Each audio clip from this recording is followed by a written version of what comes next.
Hi, this assignment, I'd like to give you some video instructions to help you work through it, just in case you aren't familiar with working in a collaborative Google Deck or working with some Edu protocols, which are a really exciting framework that you can use with your students. So we'll get started here.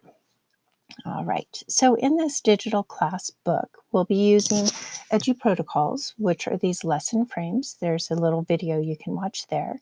Once you've gotten kind of familiar with that and you've read through a lot of the strategies, you'll come in here. All contributions to the digital class book are due on June 26th. To give you some time to read and kind of digest the strategies that are in this unit or in this module. So to get to the collaborative deck, you'll click right here to open that up, and that will open in the slide deck. And what will be with the collaborative deck, everybody will be working in the same Google slide deck. But that also means that everybody will be able to see the work that everybody has done. So it's kind of our shared workspace to share information about different strategies that we've come across.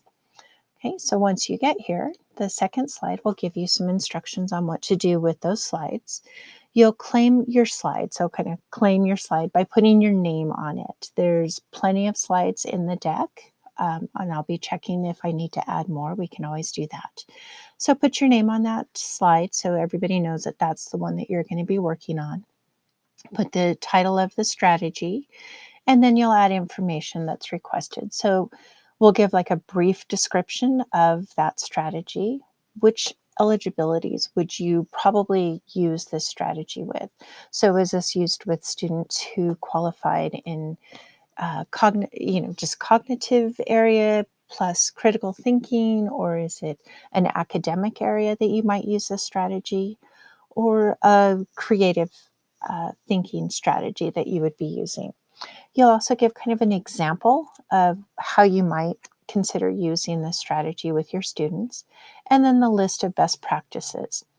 And the best practices is you'll be able to find those from these strategies that are aligned to research-based best practices. And that's available in Module 6 readings, as well as in the final synthesis project folder in the subfolder resources and supports. I've also linked it here so you can get to it just by clicking on it, and that will open up for you. And you can kind of take a peek at that and see. So when we're talking best practices, we're talking about what area we're differentiating in. And when we look at Tomlinson's areas that she talked about, that content, concepts, process or method, product, and learning environment. So the different strategies are listed on this strategies aligned to research-based best practices. So Bloom's taxonomy is going to address abstractness in the content area. So then the different strategies are kind of broken out. It's not an extensive list, it's not the be all end all list, but it's a good guidance to find those best practices that the strategies address. So you'll be adding kind of the list in one of the squares in your Frayer frame. If you're not familiar with the Frayer model, it's used quite often for vocabulary and building that understanding and analysis of vocabulary. We're kind of tweaking it a little bit here to focus on the different strategies that we're using with our gifted students.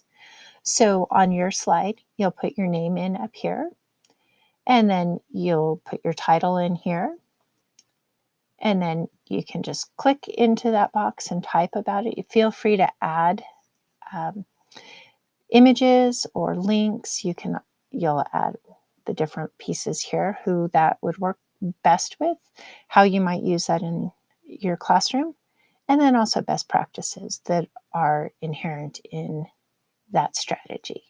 And then you can just choose your slide from the string of slides right here.